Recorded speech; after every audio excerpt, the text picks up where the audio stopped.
Episode 10.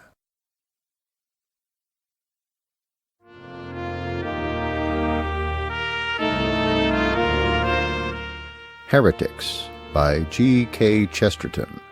Read by David Grizzly Smith.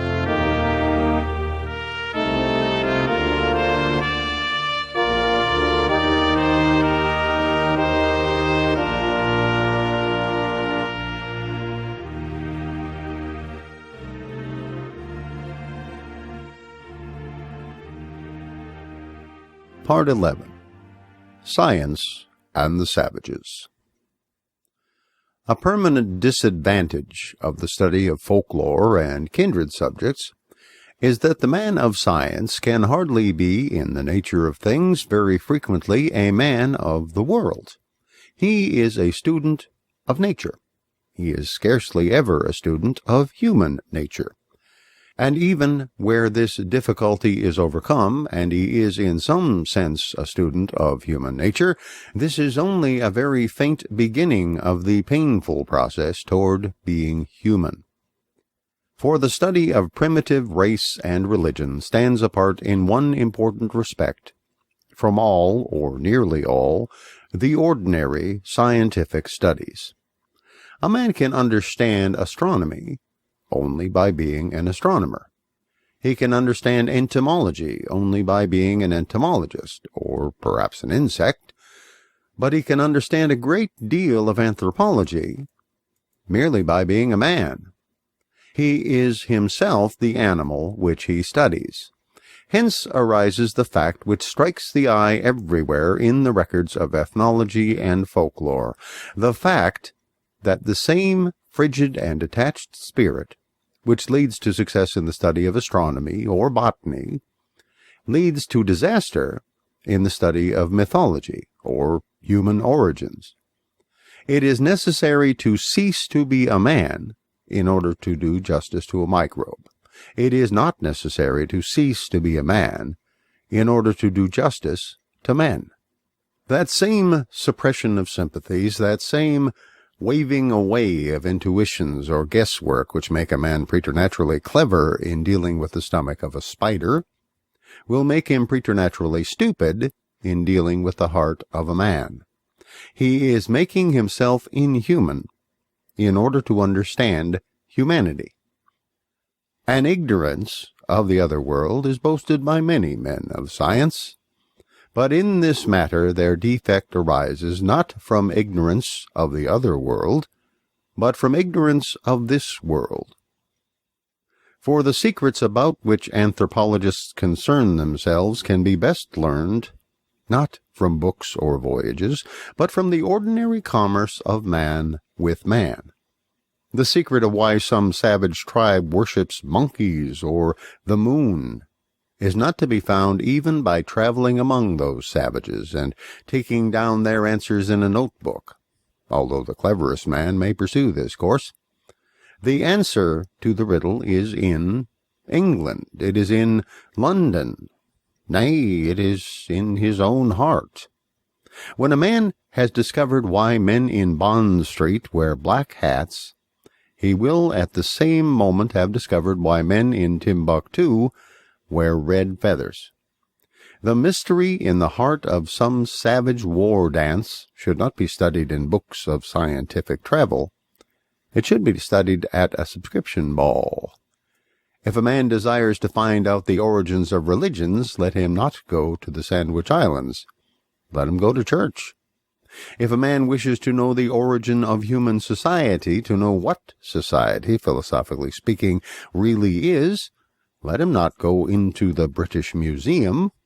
Let him go into society. This total misunderstanding of the real nature of ceremonial gives rise to the most awkward and dehumanized versions of the conduct of men in rude lands or ages. The man of science, not realizing that ceremonial is essentially a thing which is done without a reason, has to find a reason for every sort of ceremonial, and, as might be supposed, the reason is generally a very absurd one. Absurd because it originates not in the simple mind of the barbarian, but in the sophisticated mind of the professor. The learned man will say, for instance, "The natives of Mumbo-Jumbo Land believe that the dead man can eat and will require food upon his journey to the other world. This is attested by the fact that they place food in the grave, and that any family not complying with this right is the object of the anger of the priests and the tribe." Now, to anyone acquainted with humanity, this way of talking is topsy-turvy. It is like saying, "The English in the 20th century believed that a dead man could smell. This is attested by the fact that they always covered his grave with lilies, violets, or other flowers.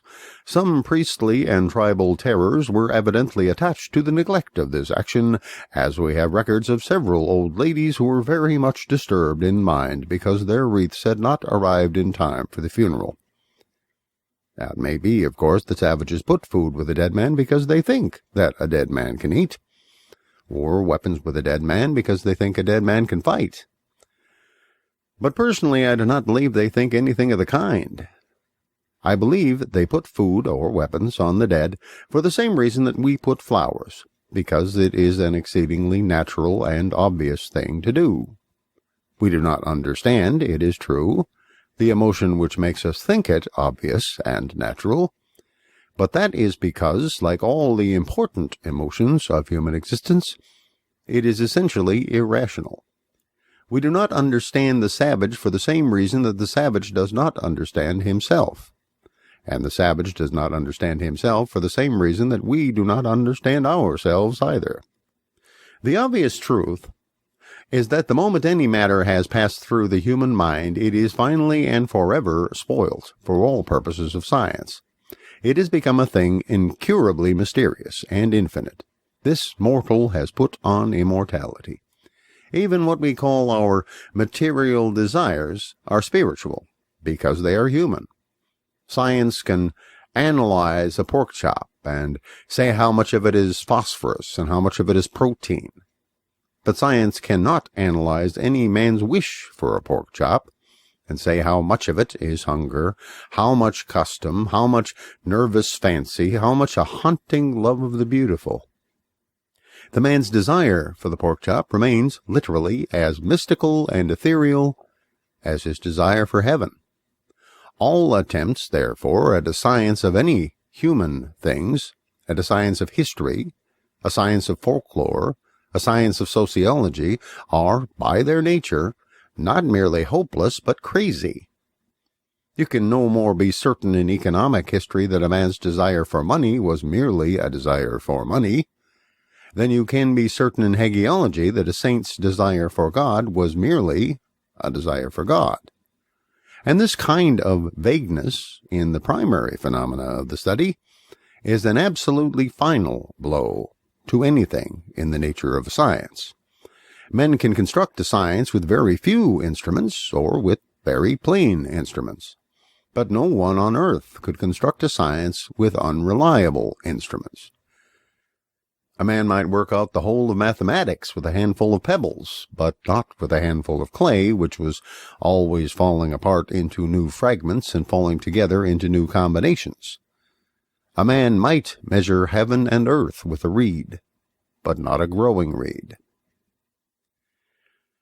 As one of the enormous follies of folklore, let us take the case of the transmigration of stories and the alleged unity of their source. Story after story, the scientific mythologists have cut out of its place in history and pinned side by side with similar stories in their museum of fables. The process is industrious. It is fascinating, and the whole of it rests on one of the plainest fallacies in the world. That a story has been told all over the place at some time or other not only does not prove that it never really happened, it does not even faintly indicate or make slightly more probable that it never happened. That a large number of fishermen have falsely asserted that they have caught a pike 2 feet long does not in the least affect the question of whether anyone ever really did so. That numberless journalists announce a Franco-German war merely for money is no evidence one way or the other upon the dark question of whether such a war ever occurred. Now, doubtless, in a few hundred years, the innumerable Franco-German wars that did not happen will have cleared the scientific mind of any belief in the legendary War of 70, which did. But that will be because, if folklore students remain at all, their nature will be unchanged, and their services to folklore will be still as they are at present, greater than they know. For in truth, these men do something far more godlike than studying legends. They create them. There are two kinds of stories, which the scientists say cannot be true because everybody tells them. The first class consists of the stories which are told everywhere because they are somewhat odd or clever, and there is nothing in the world to prevent their having happened to somebody as an adventure any more than there is anything to prevent their having occurred, as they certainly did occur, to somebody as an idea. But they are not likely to have happened to many people. The second class of their myths consists of the stories that are told everywhere for the simple reason that they happen everywhere. Of the first class, for instance, we might take such an example as the story of William Tell, now generally ranked among legends, upon the sole ground that it is found in the tales of other peoples. Now, it is obvious that this was told everywhere, because, whether true or fictitious, it is what is called a good story. It is odd, exciting, and it has a climax. But to suggest that some eccentric incident can never have happened in the whole history of archery, or that it did not happen to any particular person of whom it is told, is stark impudence. The idea of shooting at a mark attached to some valuable or beloved person is an idea, doubtless, that might easily have occurred to any inventive poet. But it is also an idea that might easily occur to any boastful archer. It might be one of the fantastic caprices of some storyteller. It might equally well be one of the fantastic caprices of some tyrant. It might occur first in real life, and afterwards occur in legends, or it might just as well occur first in legends, and afterwards occur in real life. Oh, if no apple has ever been shot off a boy's head from the beginning of the world, it may be done tomorrow morning, and by somebody who has never heard of William Tell. This type of tale, indeed, may be pretty fairly paralleled with the ordinary anecdote terminating in a repartee or an Irish bull. Such a retort as the famous "Je ne vois pas la nécessité" we have all seen attributed to Talleyrand, to Voltaire, to Henri IV, to an anonymous judge, and so on. But this variety does not in any way make it more likely that the thing was never said at all. It is highly likely that it was really said by somebody unknown. It is highly likely that it was really said by Talleyrand. In any case, it is not any more difficult to believe that the mot might have occurred to a man in conversation than to a man writing memoirs. It might have occurred to any of the men I have mentioned, but there is this point of distinction about it, that it is not likely to have occurred to all of them.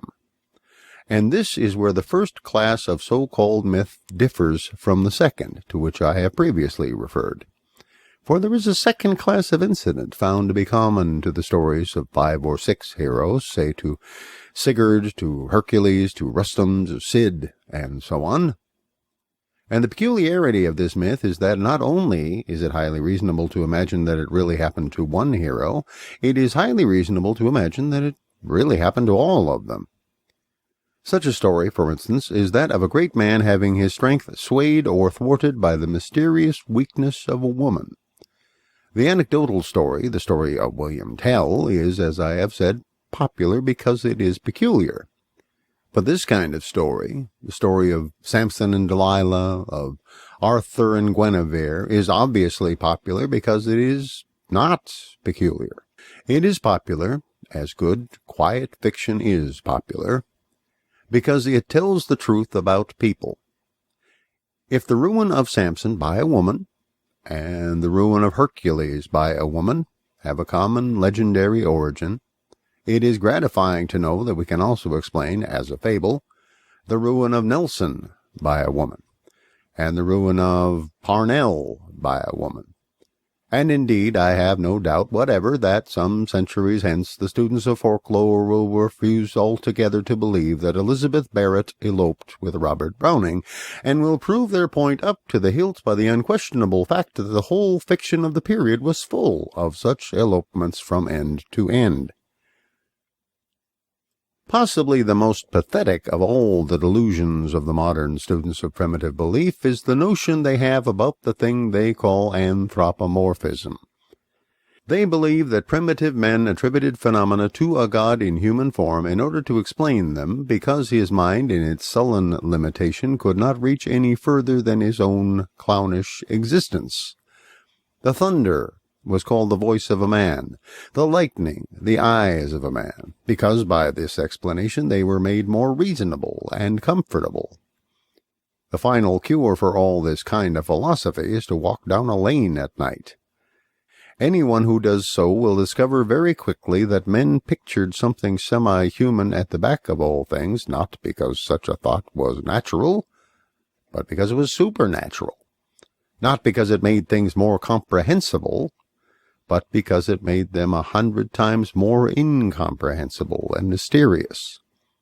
For a man walking down a lane at night can see the conspicuous fact that as long as nature keeps to her own course, she has no power with us at all.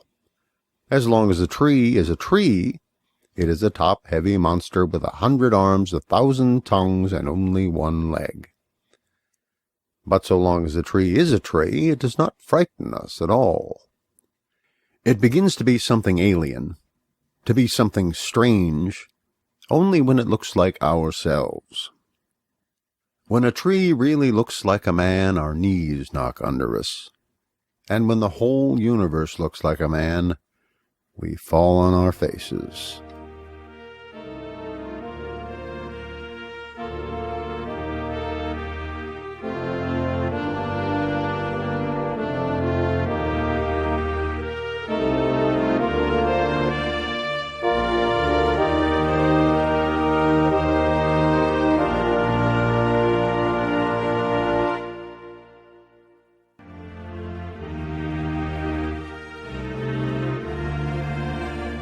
Thank you for listening to Heretics, written by G.K. Chesterton in about 1905, read by David Grizzly Smith in about 2009.